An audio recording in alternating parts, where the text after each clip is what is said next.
Good morning, everyone. Welcome to Gulfstream. Today, Ron Nicoletti along with Brian Netto. It is Sunday and sort of been dodging raindrops during the evening. We've had a pretty, didn't have too much rain during the day yesterday, but we're going to start the day with a good main track. Of course, great to have the all-weather Tafita here. And we got a 9-race card. And the big news is $450,000 gross jackpot guarantee in the Rainbow Six, which kicks off in race number 4. And boy, we had a monster early pick 5 yesterday. So now we can see if we can do it with the Rainbow Six today.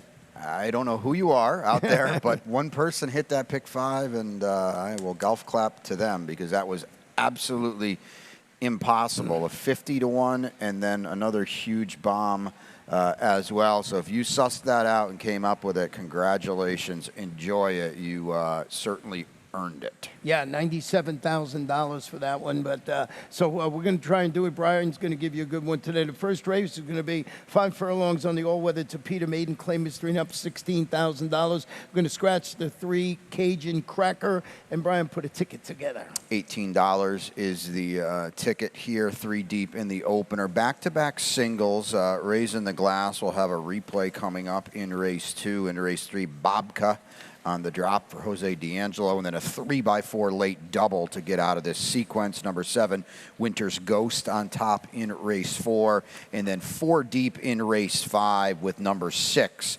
Drinks on Me. Always was on top, but a big scratch, Ronnie, of our old friend Alize. Alize, yeah, I actually had Alize on top in that particular race, but not going to compete. And Drinks on Me is one, I think, 5 in a row now. I believe it's 4 or 5 it's streaking, that's for sure. Yeah, keeps changing barns and wins for whoever happens to claim that horse. So getting back to the first race, the current favorite right now, thereabouts, is the number 8, Major King, is where both Brian and I started. Drop it to the 16 level today and turn it back to 5 furlongs. First outing since finishing 4th against 25 maidens in July. Victor Barboza Jr., Mr. Edgar Zayas. Yeah, and just looking at this horse's running lines, the slight turn back can't hurt, right? I mean, been tiring of late, tired at 5.5 last time. Draws well. That last race was pretty fast for a group like this, and you know there's not a lot in here to be scared of. So I do think Major King, is going to be tough to beat in here. Yeah, we have the same try up there. Number 4, Blank's hat trick is going to the Diane Marici Bond after the claim. Steps up to this level. First racing's getting beaten neck as the favorite against those 12-5 maidens. That was back in July. Lionel Reyes certainly second in the jockey standings, figures prominently with this horse. Yeah, I agree. It's a send mission, and this horse might be able to clear. I mean, 46-1 last time. It went pretty quickly. Diane got a win off the claim a couple weeks ago, so we put that behind this one now. And, you know, Lionel is just consistently, it's like even when he doesn't win races, all of his horses have been in the right spots, and this one probably on a send mission. We saw a couple wire yesterday on the Tafita. Yeah, and you know, the number 7, Harry's on the Beach, it looks like they'll make amends. I think this might be a little easier spot for this horse. Was the favorite for Herman Walensky, Jesus Rios. Yeah, I agree. And if maybe the top 2 hook up, maybe this one is the one that benefits. In that race, members scratched the 3. Let's go to race number 2 this afternoon. A 1-mile claimer, Phillies 3 or 4 and up. Now it's a 2. And we did have a considerable, well, it's actually the morning line favorite in here, and that is the number 3, Science Friction, has been declared out of the race. I don't know about you, always had Raising the Glass on top. I agree, totally. And we saw one wire yesterday, and I think Raising the Glass, we saw one wire with Higher Meal Award, right. and that's the same plan here with Raising the Glass, who didn't get clear last time and had to duel early, and I think paid the price late. We'll show this replay actually, and you can see how much running this one does. He's a number 7 in here, and just kind of doing all the dirty work. And Science Friction, who's look at the Science Friction, kind of couldn't lose the way this race shaped up. Well, now he's out, and I don't think Raising the Glass is going to have to work as hard. And he put away Stacey Ruby, who's not bad, you know, on her day. And look at her; she's just completely stopping after dueling with Raising the Glass. And this was a seismic effort. Ronnie, this horse was beaten ahead in here. You would have thought entering the far turn, this was kind of a name the score for Science Friction, as Raising the Glass doing all the dirty work at 6-1. She did not want to give it up. Now, maybe she regresses off such a hard race last time, but I'll tell you what, I thought this was a huge performance. It was going a mile on the main track. That's what we're going to get here. As I mentioned earlier, Amicio wired yesterday on the Tafita. We'll take the send mission here on the dirt. Yeah, and with sign friction out, that was giving her all the trouble and then not in the race. What about the number 5 horse near Silver Glen, who's stretching out to the mile after returning from about a 16-month layoff to finish a 7-wide fourth against those 12-5 claimers going 6.5. So I found the stat on Rodolfo Garcia. Just horses going from sprint to route, all levels. He's 6 for 18, 33%, 44% in the money just over the last couple of years. So this looks like it's his angle. This is a 9 or 10% barn. He's quietly had a very good Royal Palm meet. You did not expect to see that, did you? So this is an angle that this barn has used to quite a bit of success in the past. And I don't know, you just look at Silver Glen on paper. You see that last race for 12.5. She ran very, very well. Now she's second off. She has to improve off that. You know, I'm sure we both had science fiction somewhere on a ticket, so we put on a little Belita, takes a needed drop, sort of come up empty last time out. This is some good TV so far. It's back-to-back tries right in a row. Yeah, so, well, you know, Brian gets, I told you before my stuff's up earlier. I just wanted to point that out for the 18th time this week. Let's go to race number 3, about 1 mile 70 yards on the Topita Maiden, claiming filly 2-year-old 16. Got a scratch at the 5, Always Sun. And here we go again with the same top pick, and rightly so here with Bobka. Now in the Jose D'Angelo barn, daughter of Mastery, drops to this level of 16. Broke slowly from the rail last time, which I thought was important, and never really got on track. But that's an ambitious debut. Yeah, I agree. And so you can kind of forgive it a little bit. And the horse was bet a little bit, too, so it's not like maybe they didn't like this horse. And now she's in for 16. First time Jose D'Angelo. It's about 24%, and I just kind of think the barn wants to get a win with a new one. Yeah, well, I actually found the stat on Babka. I just pared it down to the last couple of years. He's 15 for 72, 21%. What you said, 44% of money. You knew it would be good. And I just think this is the logical horse in here. Miguel Vasquez certainly adds to the appeal. And, you know, jumping aboard Babka. You ever have Babka? I don't even know what it is. It's a pastry. Okay. It's a pastry. Jewish pastry. Doesn't ring a bell. Number 2, and his image. Did Kramer cook Babka? Yeah. When he was, okay, yeah. So we had almost the same try. We flip-flopped these two. I went with Anna's Image, who's another getting some class relief. Stretching out around 2 turns today on the Topita. Followed that third-place finish against 50, going 6 on the main track. Had some trouble against special weight foes, going 5.5. That was on the dirt, so going back, stretching out. Lots of little changes there. This is taking something and throwing it at the wall and see if it sticks. This is 2 big class drops. So we got a maiden special weight, an open 50 claimer, and she didn't run that poorly, 2 back. Now we're going to stretch out. She's got a little bit of the distance with Kozan on top. You know, I would expect also Ron on the stretch out should be a little closer early, which probably won't be a bad thing. And the number 6, Little Lady is a Woman's, has her tag actually sliced in half today, rallying to finish third against 35 maidens. She woke way up, right, stretching out. I know it was her 3rd lifetime start, 2nd on the Topita, and she routed for the first time last time, and it was by far her best effort. So maybe that helps her now today. And just pointing out that horse that won that race came back and ran really well yesterday. Remember, Via Via actually was up there dueling and was a big price. So, yeah, I think in the last race or the next to last race yesterday. So sort of maybe a key race starting to percolate there. We'll see how that plays out. And that is the number 6, Little Lady is a Woman. So we're going to take a short break. When we come back, we will have my Rainbow 6 ticket.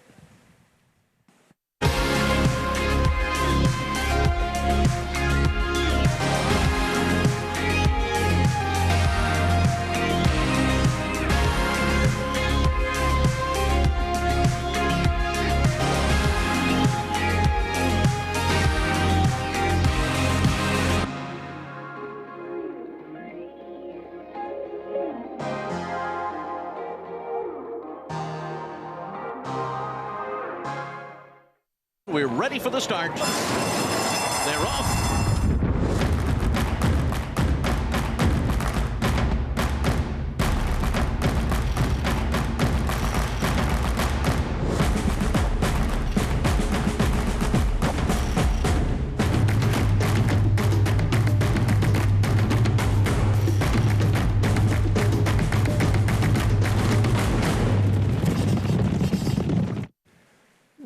welcome back to Gulfstream today, Ron and Brian. Fourth race today is going to kick off the Rainbow Six, a 7 furlong sprint. Maiden claim is 3 and up, 12-5. We do not make it easy with the Rainbow Six. Yeah. Full field of 11 going to kick off the Rainbow Six. So let's check a look at my ticket here, and you're going to see I went 3 deep in this opening leg, which we'll talk about. You know, race number 5, Drinks on Me, as you mentioned, probably going to be a big favorite in there, but I used American Tap also in there. Race number 6, my best bet of the day is Peregrino G for Fausto Gutierrez. Got a good stat on that horse. Got lots of coverage in race 7 with Racecraft, Mediarito, and Cash Call. Race number 8, Avant Glory, $100,000 Son of Kozan, Granger County, September 10. Long shot comes in last. I don't know what the price is on it. Shady Secret drops for Carlos David. Chantal in the saddle today. So we'll see how that plays out.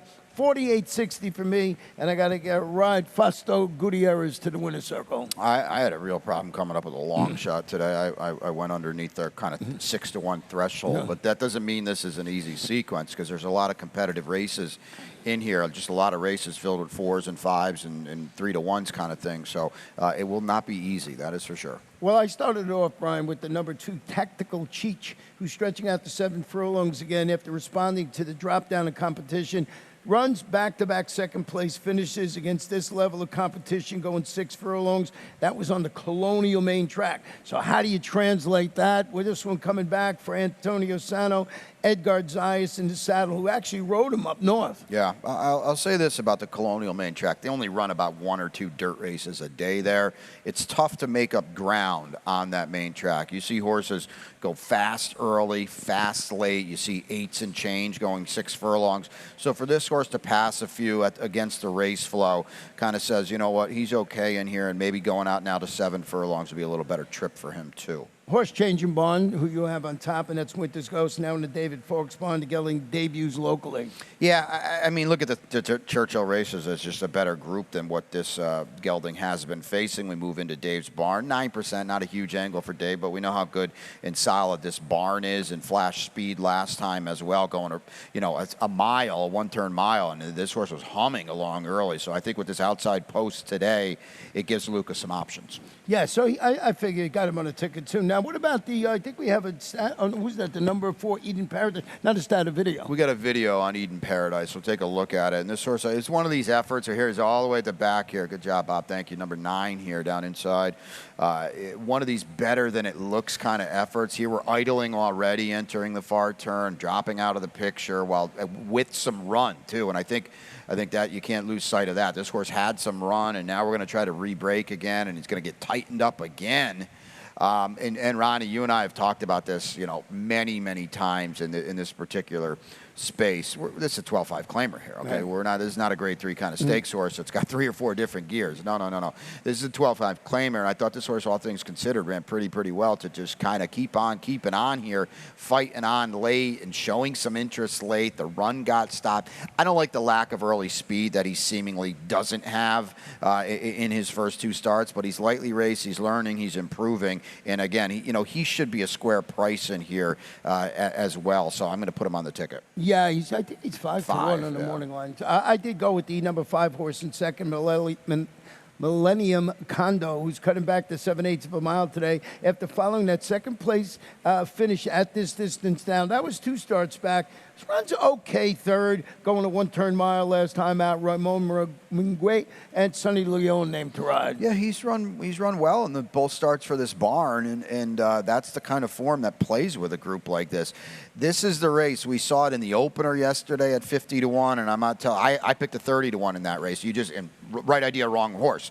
But these are the type of races, if you can identify them, that might get a little funky, and then you can get a jump on the rest of the competition in the rainbow, because this one could open up early.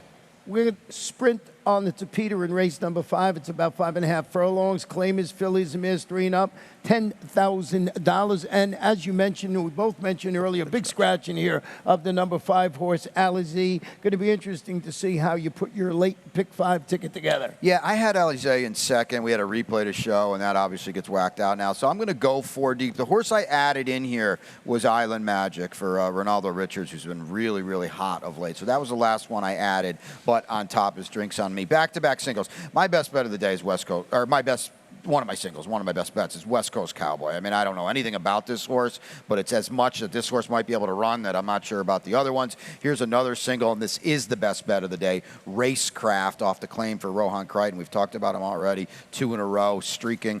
45 is the order in race 8, and you can see it, Ronnie. There's the chaos race for me. It's the 9th, 7 deep for me. The top pick is number 4, Sing Cat. That was the one I mentioned. That is quote-unquote my long shot.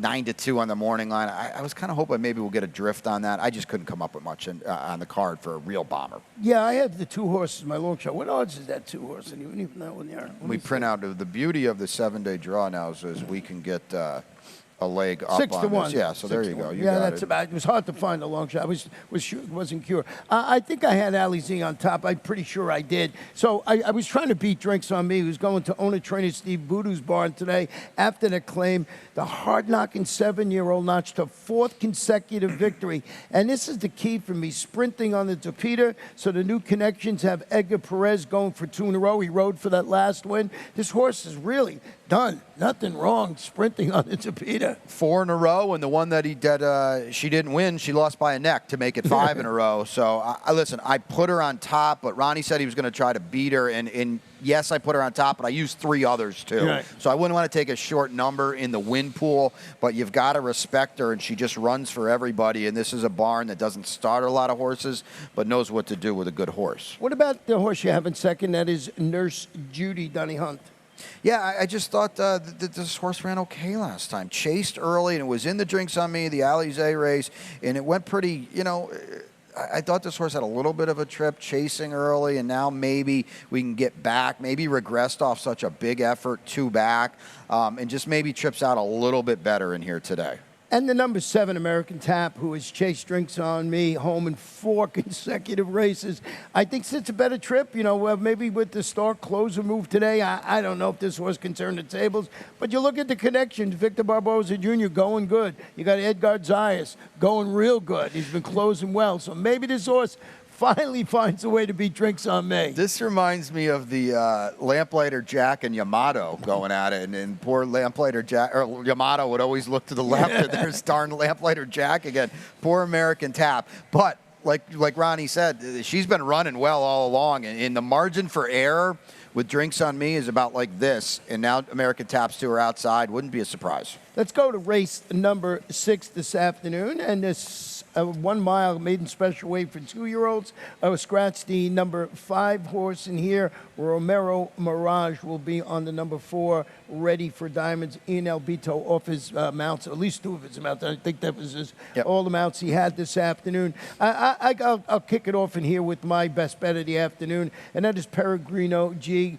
I think should be primed and ready to score after rallying 4 wide in that race to come within a head as the favorite of exiting the maiden ranks at this level and distance. So I wanted to see a stat with this horse. That was its 2nd career start. So I wanted to see how Foster did with horses making their 3rd career starts, all levels. He's 9 for 44, 20%, 45% in the money. 262 is the return of investment. So, I think with this horse, he's even money on the morning line. So we'll see as he goes. I just thought he was the one to beat there. Wanted to get that 1 single, so I had coverage in those other races. We'll see how he runs. Yeah, I mean, I get it. I was disappointed in his race last time, though. He was my best bet of the day last time. I thought he got set up. I thought he kind of had to win. And listen, he ran fine, don't get me wrong, but he was also 4 to 5 that day with a really, really advantageous setup. And now I'm assuming, and we'll talk about the 1 in a second, I'm assuming the 1's got speed. I worry about Peregrino G and his inability to maintain contact early. It's tough to make up ground, when you drop too far out of it. The inside horse, as you were alluding to, you have on top in here, West Coast Cowboy, $170,000 son of West Coast, debuting for Saffie Joseph Jr. And that should certainly be enough to pique your interest in here. It's a half-brother to a stakes-placed horse called Strike Hard, Edgar Zayas. I don't know about the rail with a first-time starter, but this horse has the ability to win without a doubt. Well, yeah, and we know how good Strike Hard is. Well, he got really good here this winter, and I don't know. I want to see this horse might be favored in here. I mean, there's no one in here, and Peregrino G is okay. Don't get me wrong. If this horse can run, I think he's heck to pay in here because I think he can run a better than a 57 buyer that Peregrino G just ran. So I don't. If he's 4-1, I'd be very scared. This is a tab the toe. This horse it's supposed to take a lot of money in here. The number 7, Kahuku, is stretching out to the mile after responding in that first race after the claim by trainer Bill Theranos with a slow starting fourth against special weight runners, going 6 furlongs. That was also a good track that day. And I just thought this horse, breaking from the rail, you just look at its last running line, broke 10th of 11th. And I just think this horse maybe stretching out for, with Luca Panici, the son of First Dude, might be a little bit of a price in here and get it done. And I love the work that Bill did here all this past winter. Well, we talked about this when this horse ran last time. It's good to see Billy still active. Obviously, he's back up at home base at Woodbine, but we'll see him again championship meet, and to see him dip in, obviously up in Toronto or outside of Toronto and say, hey, I want to claim this horse. I'm going to give this horse a pass for the last race because he did break from the rail, and as you said, it didn't work out. My worry is this runs for you has not lifted a leg in 2 starts since that race. I'm not sure how good that race was. And what about the number 4, Ready for Diamonds? This one's a half to that brilliant Cardiff Grade One Stakes Place run, a debuting for Kent Sweezy. And as I mentioned, Romero Mirage will be in the saddle today. Yeah, I thought, Ron, the gap from the 1 and the 8 is a big one. And Kent's not a guy that's going to pop at first asking, and the bouncer race came back pretty relatively fast. So I would think Ready for Diamonds, especially on the stretch out. You mentioned the pedigree. He'll run better today. I don't think it's a threatening to win better, though. Let's go to race number 7 this afternoon, cruising right along. And this one's 7th race is about 1 mile, 70 yards on the all-weather to Peter. Starter optional claimer 3 and up. Started for $12,500 or less, so the optional tag of $16,000. Scratch the 4, Journey to the Moon. Also scratch the number 8, He's a Kitten. This was your best bet of the afternoon, and that is Racecraft, who's changing barns today. Yeah, and who's not going to be anywhere near 5-2 with 2 key scratches out. We lose 31 points on the line, so he's going to be something to 5. And we've got Rohan off the claim, and right there, that's just huge. What are we, 35%? But somehow the ROI is 320 too. By the way, this guy prints money, and Miguel is here, and I think that's significant. Saying it's kind of go time, and this horse round has just been. He's been in great form, and I think either of his last 2 races are better than these anyway. Now we're in with Rohan, who probably is going to move him up even more. I wanted to see with Rohan, I wanted to narrow it down a little bit, so I went first out after the claim only on Tapeta. Over the past year, he's 6 for 19, 32%, 63% in the money, 388 is the return of investment, and I got to believe this week or next week on one of these weeks here is when we started racing on the Tapeta. It's probably just been a year, so he's done very well, and so not only does well on the main track and the turf, I wanted to point out that he does well on the Tapeta. The number 6 for me in second, Meteorito, who won back-to-back route races on the Tapeta using his tactical speed. You have to look down on this horse's past performances. Now he goes back to the all-weather surface looking to win this race from, I think, Honor with the Pace. I think if they decide to go to the lead with this horse, or maybe not the lead, be up there for Army Mirage, claimed him last time out. So you have to go looking down a little bit on the ticket, on the past performances to find where this horse ran differently when it ran on the Tapeta. I'll say this. This is an interesting claim because I remember we speculated last time, which way is Meteorito going? Okay. And now Aubrey reaches in and claims that we know how sharp this barn is.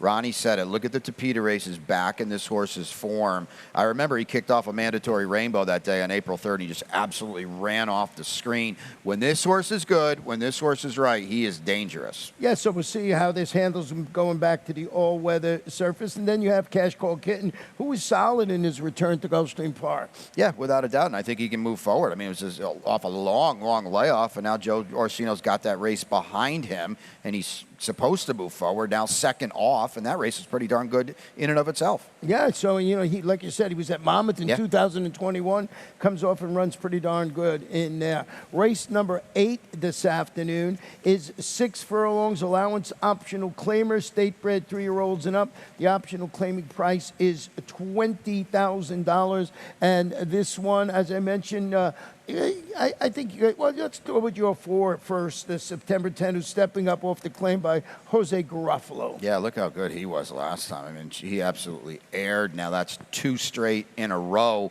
where he's run big numbers. Jose's 13% off the claim. That's fine. I just think this horse comes in at the right time, Ron. And the other thing, too, is you know darn well Avant Glory is going to be a very short number. He's got speed to his inside. He's got speed to his outside. September 10 will be licking his chops, and maybe, just maybe, it comes back to him a little bit. I mean, Bobby DeBona claimed it for Rohan Crichton.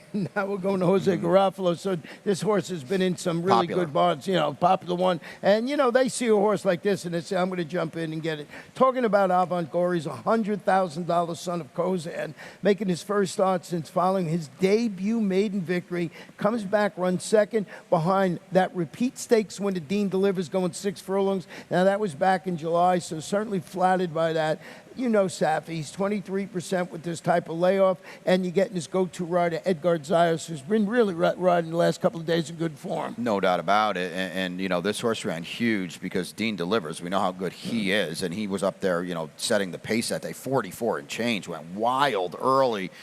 Ronnie, that was July 15th, and we haven't seen him in over 2 months. There's a lot of races for this horse, so I don't know. Maybe Safi just wanted to take his time with him because it was such a fast race, off a long layoff, and you look at the debut, and he just buyers, in and of itself, 53 to 85. So maybe he just wanted to say, you know what, let's give this horse a little time.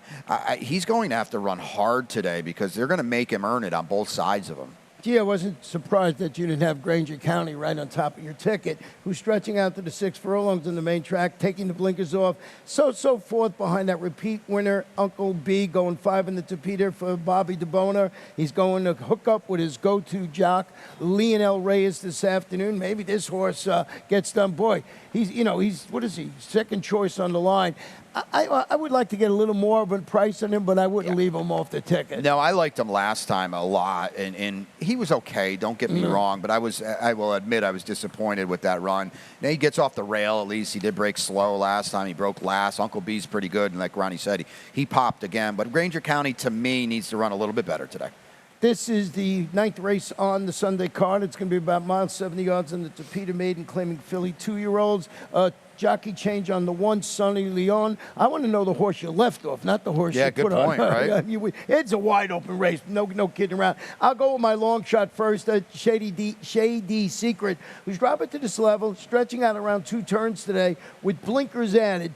Broke slowly from the rail and never got on track in her 7-furlong debut on the dirt. Carlos David, he's good with maidens making their second start. That's his angle, 30%. He's got Chantal Sutherland returning on this daughter of Nyquist. So you would think the distance, I don't know about the Tapeta, but you would think the distance would be good. And I'm looking for a little bit of a price in there.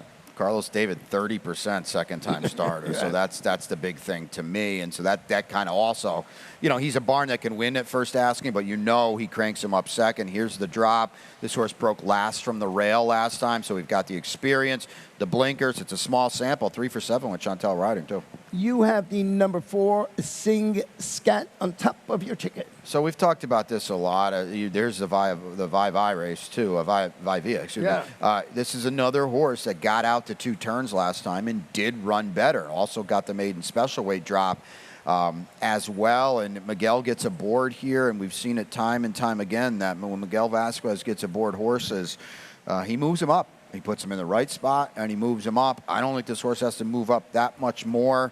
No one in here to be scared of. Like I said, it's quote-unquote the long shot. I couldn't really come up with one today. But, Sing Scat is supposed to be around this price. The number 9 horse, and there's some Brian says to us all the time in the office, Love is Awesome, is stretching out around 2 turns after finishing 3rd in her 35 debut. Going 5.5 on the Tapeta for Safi Joseph Jr. That was not in the notes. That was off the cuff. Very well crafted.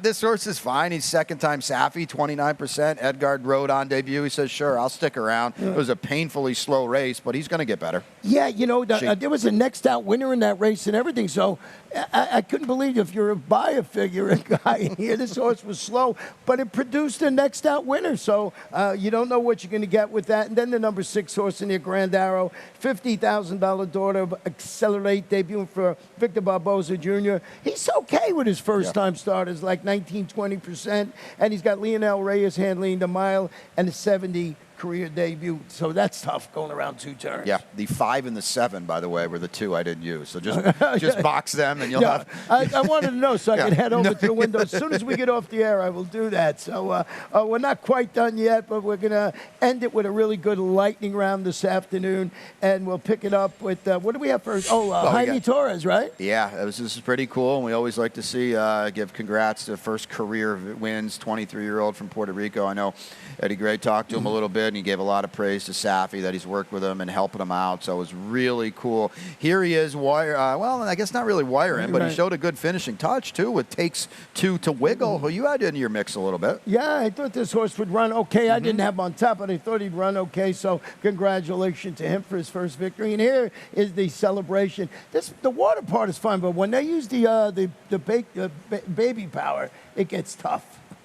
So Coming up, right? Yeah, well, they'll get him up there, depending on where we can get it. But after that, they throw baby powder, which makes a nice mix for that. So congratulations to him on his first win. Very cool to see, and we'll see where he goes from here. But it's always fun to see that, and get one on the board, and now onward and upward. So best of luck going forward. And speaking of bests, your best bet today? My best bet today is Peregrino G, and that is in race number 6, which is part of the Rainbow Six situation. Even money on the board. I didn't think I was going to get even money on that. What's your best bet? I am Racecraft in race 7 at 5-2, I believe. So. Yeah, my long shot comes in the final race today. It's the 2-horse, and I just thought this Shady Secret, 6-1 on the line, had a little bit of a shot. And as you mentioned, it's a wide open race. 7 can win. 9 might be able to have the ability to win. Dueling long shots for us because I'm on Sing Scat, who's not going to be a huge price, but both. I use Ronnie's horse as well, and she's got every right to wake up in here. It's the type of race where you can get creative if you want. And we sort of mentioned when we were doing the show, we said you got to keep an eye on that blind spot. Yesterday, winning the Ardeer package, this horse ran pretty well in there. She definitely did, and kudos stretching out to Safi and Edgar Zayas, and Stephanie's Charm ran huge in this spot, but blind spot was able to wear her down in the lane, and another stakes winner for Safi. Yeah, a really good ride by Edgar. Just let everything unfold in front of him and then just reap the spoils through the stretch. Congratulations. And as you mentioned, your first race was 7 on the dirt. Yeah. Now it's around 2 turns on the Tapeta. So pretty good. And then my old buddy came back. Your favorite horse of all time, Octane. We talked about 3rd start of the form cycle, 3rd start of the long layoff, moving forward. This was a ride here because they were going crazy early, and he was able to get them back and settle just a little bit. And that's why he ran down the distractor, who did not want to yield. Yeah, it was a good race right to the wire, and the Edgar on the outside there, just a really good ride to beat the big favorite in there, distractor. So it was a fun day of racing, but we got a lot more of fun racing today. It's still raining just a little bit, but of course we have the all-weather Tapeta, so we'll let you know. No, I'm not going to let you know. Pete's going to let him know what's going on. Pete Aiello, he'll let you know everything that you need to know to make some schedule. Good luck.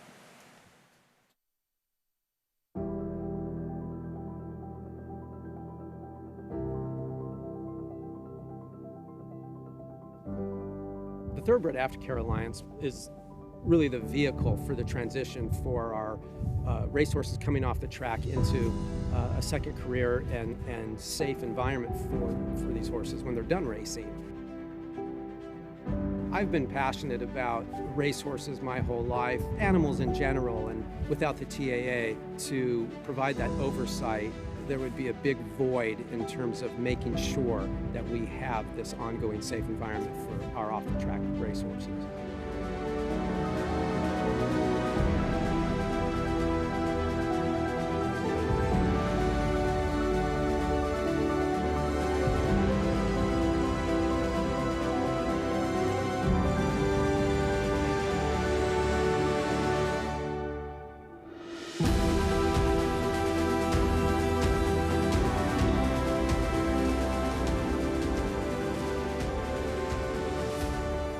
I'm excited about the undertaking and excited about working with our board and our team at the TAA to continue the wonderful progress that has been made. So I'm very excited about what the future holds.